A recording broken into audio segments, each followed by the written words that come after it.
Bryan Norcross here with an update on Tropical Storm Debby this early Monday morning. Here's the latest 6 a.m. update from the National Hurricane Center. Winds still estimated at 80 miles per hour, slowing down now, and notice north-northeast. That's that bend that it's beginning to make that is eventually going to take it up into Georgia, and the pressure is down to 979 millibars, and this is probably going to be it because you can see at the latest 6 a.m. update, it is just offshore. If there's any good news here for most people, not for the people in this small community of Horseshoe Beach there on the Big Bend of Florida, Steinhatchee looks like it's going to be okay, but Cedar Key has got flooding going on this morning. But for those folks, they're getting the worst of it. There you see as the eye comes around and the water is being pushed toward Horseshoe Beach. Here's Cedar Key down here. So the Gulf water is pushed in there. Steinhatchee right here, where our Mike Seidel is located, they already got this band here, but the back side of it is not very strong, so they're not going to get the big push of water that they got just to the south there. But we see these strong bands. This is the eye wall moving in here to, this is Taylor County here and Dixie County, Florida. And these counties are getting it, but these are relatively unpopulated counties. I mean, we're not pleased for what's happening for the people there, but this is the least populated part of Florida. And all those green boxes are flash flood warnings. So the rain has been relentless there along the coast, and they extend even farther south. Here are the winds right now. You see gusting to 39 at Gainesville and Lake City, 45 at Perry, Tallahassee 30. Tallahassee is going to escape here without too much from this system because it made that bend to the right, and last night it kind of jogged to the right down when it was near Tampa. That took it just away from Tallahassee just a bit, and also even Perry looks like it's going to get the backside. Perry's going to get winged by the eye wall, but not the worst of it. This is going to go up this way, up in toward Georgia.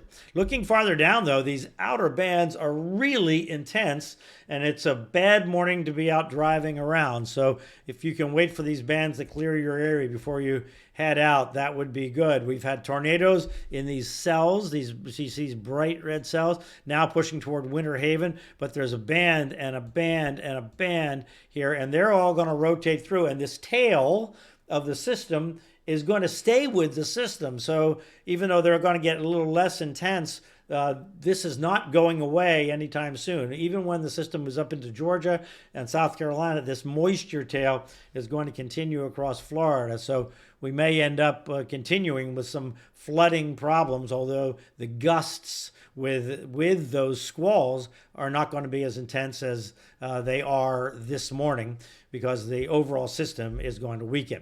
Wider view, okay, there's the core of your hurricane right there, just about to come ashore. We're already getting some moisture up here in the Carolinas, but this is really not much. This is related to another system, but you can see the two systems. There was the old system, and now here comes right there. Here comes the tropical moisture coming in. It's going to take a while, but you're going to start feeling that along the Carolina coast. Now, here's the storm surge underway at this moment right now. I'm recording this at 6:18 a.m. And look at it, as I was saying, Cedar Key, 4.6 feet above normal high tide, and Horseshoe Beach just to the north, and Steinhatchee here, all these places getting the direct storm surge from the hurricane at the moment. Clearwater Beach, not much, just a foot above normal high tide, but in Tampa Bay, look at this, almost 3 feet up near downtown Tampa at Old Port Tampa, and that's because the wind has sort of been continuously pushing water in the bay, so the high tide pushes the water in, then it can't come out because the wind is holding it back. So that's what's going on in Tampa. This is going to let up, obviously, as the storm moves inland and those winds let up. So here's the latest forecast from the Hurricane Center in terms of the cone. Now remember, the effects of this storm are way, way, way outside the cone. So the idea is it moves up into North Florida, south of Valdosta, Georgia, and slowly weakens here through the day. When we say PM, this is nominally the middle of the afternoon, and then moving over toward the Brunswick area. Now, the forecast gets very uncertain as we move forward in time here. This part is pretty certain that it's going to move up in here somewhere, the center. Remember that the circulation is like this.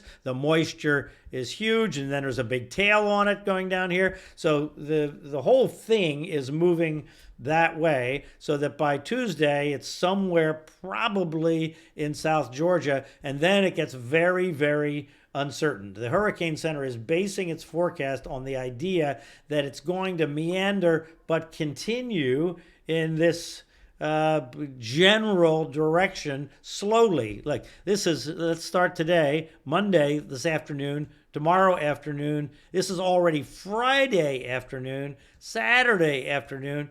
So the idea is this just crawls.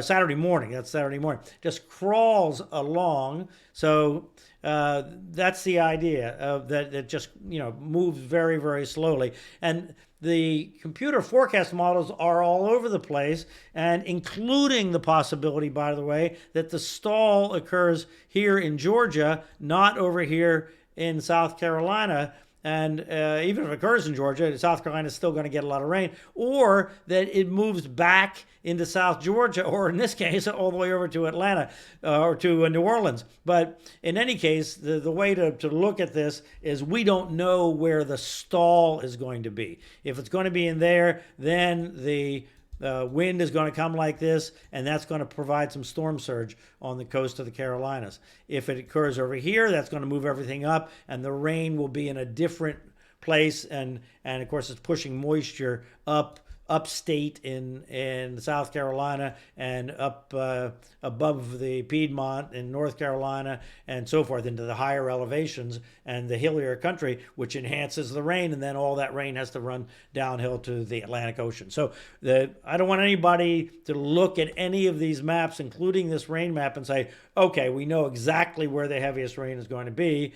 In this case, the forecast for Charleston down to Savannah is, look at this, this is up in the 2 feet range here. Some areas 30 inches is the forecast, but the bullseye could move one way or the other, or could be stretched out, could be less rain over a larger area, could be all kinds of possibilities, all in this corridor here. And I would even extend the corridor even a little west to include much of the southern part of Georgia as a possibility.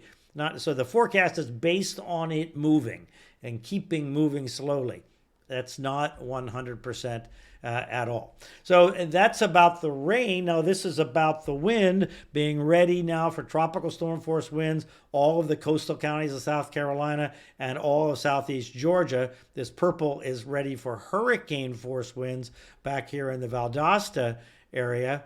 And then ready here in South Carolina for storm surge, again, depending on where the storm is. If it's here and the winds come like this, the storm surge is going to be to the right of where the center ends up. So somewhere in that area, up to 4 feet above normal high tide.